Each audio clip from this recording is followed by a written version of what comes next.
Hi there, Susie. An RAF Hercules has just landed to my left, so as you can tell, this is a very active airfield. Now, never call an RAF reservist a TA. I can promise you it wouldn't go down at all well. They're actually called auxiliaries. And RAFs Wittering, Honington and Marham all have auxiliaries out here in southern Afghanistan. Well, earlier I caught up with some reservist gunners from RAF Honington and Suffolk, whose job it is to protect the airbase. 3 auxiliaries from 3 counties with 3 very different jobs. Sam from a flight simulator firm, Stefan, security manager, and builder Andy.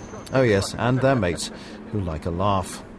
As a part-timer, do you think the regulars take you seriously? I believe they take me seriously, and I think if you put the effort in, they'll take you seriously anyway. Just looking through a small window in the corner of an office in the winter, and I thought there's got to be more to life than this. So a friend introduced me to the RAF regiment, and I thought, brilliant, it's a chance to do something different, and took it. It can be very tense at times. There has been certain incidents that we've actually had and we've had to respond to. So obviously that makes you heart in the mouth sometimes. Would you do another tour? I'd do another tour, but I'm not sure my wife would let me. 19 of the 136 RAF gunners are reservists, patrolling 200 square miles, their job to protect the base. They often find improvised bombs. The important thing about auxiliaries like Andy, Stefan and Sam is that they are no different from the regulars. They do the same job and they face the same dangers. Women too are in the front line, or above it. Victoria Lee is in the back seat of one of the tornadoes from RAF Marham in Norfolk. I mean, I've been in the Air Force for 9 years now, so I'm fairly used to it. You get a hard time? I get as good as I get. It takes 10 aircraft technicians per plane to keep them flying. Tactics have changed. 2 years ago, tornadoes used far more firepower. Now they opt for so-called show of force. A show of force is almost to scare the bad guys, but not so much scare them, just let them know we're there. So with the threat that something worse could follow? That's pretty much the message that's going out there, and we'll work up from that, but 9 times out of 10, that seems to get the message across. Sam, Stefan and Chris head out. They'll be back in 4 days. As Victoria heads out over Helmand, she'll be back in just 2 hours.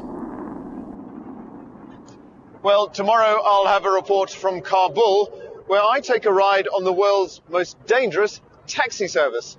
For now, though, from Kandahar, good night. Alex, thank you very much. And just so you know, Alex is writing an internet diary about his time in Afghanistan. There's also a gallery of pictures of people from this region, those people that he's meeting out there. It's on the Look East website, which is bbc.co.uk/lookeast. Every year we go in search of BBC Unsung sporting heroes, the people who work tirelessly behind the scenes, helping others to enjoy their sport. The winner in this region will be announced next week. There's a short list of 3. One of them is a swimming coach from Milton Keynes. Joe Black has been to meet her. Front row, you've got them on your face. Go. Hurry up, you're holding up the troops. At 72, Doreen Adcoock refuses to retire. Working in Milton Keynes for 35 years, she's taught over 13,000 people to swim. But it is the clubs she runs in her own time that really place her at the heart of this community.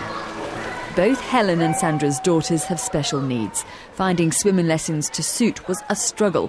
But then they met Doreen, who taught the girls one-on-one for free. I need my daughter to swim. I wanted to swim for fun, but I wanted to swim as well for her own safety.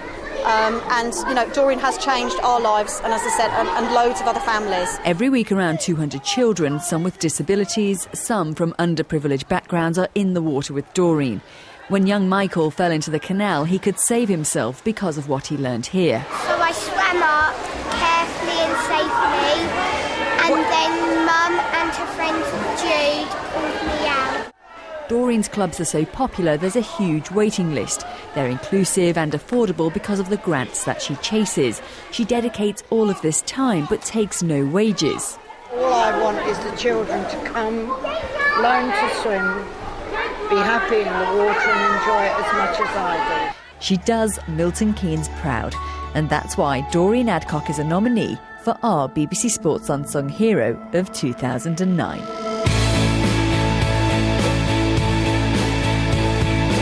Get moving! Come on, back row! Go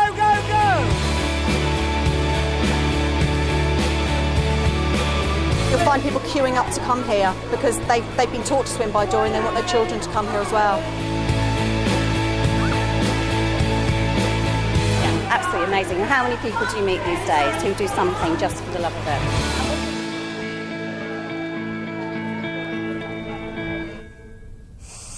Now, isn't she fabulous? We'll have another unsung sporting hero tomorrow night. Let's get the weather now with Julie, who is at the theatre. I am at the Theatre Royal in Norwich. The stage is set because in just over half an hour, the curtain's up for the musical Chicago. But this week here at the theatre, rehearsals also got underway for the Panto, which this year is Robin Hood. And playing Robin... Hello, Danny. Seward, how are you? I'm very well, thank you. Thank you very much for coming out of rehearsal to talk to us. How's it going? The first time I've ever, been in the theatre, Norwich Theatre Royal, and it's pretty impressive stuff, yeah.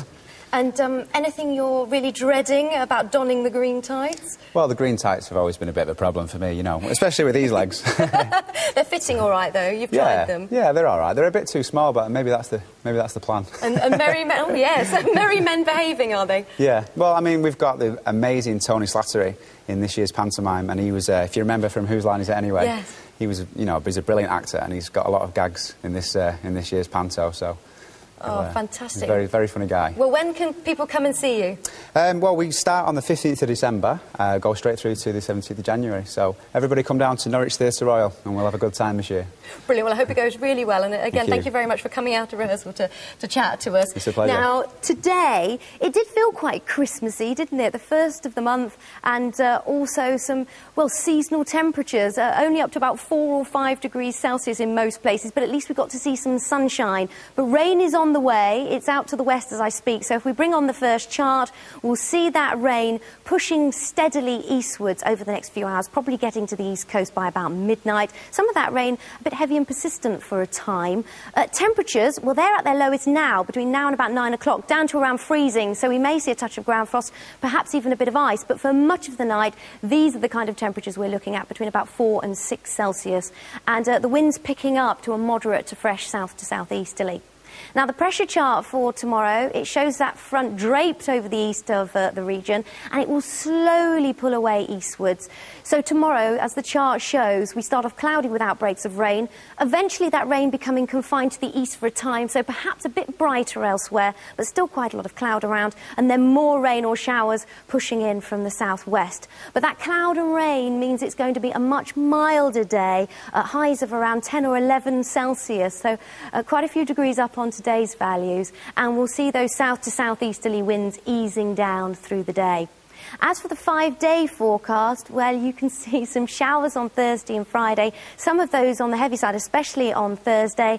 And as we head into the weekend, Saturday and Sunday, a lot of cloud around with some outbreaks of rain, probably the heaviest of rain on Saturday, but even that is expected to be quite patchy. There you can see your daytime highs close to the average 8.5 degrees. And as for the overnight lows, well, nothing below 4 Celsius. Back to you. Thanks, Jules. That's all from us. Have a great evening. We'll see you tomorrow night. Good night. Goodbye.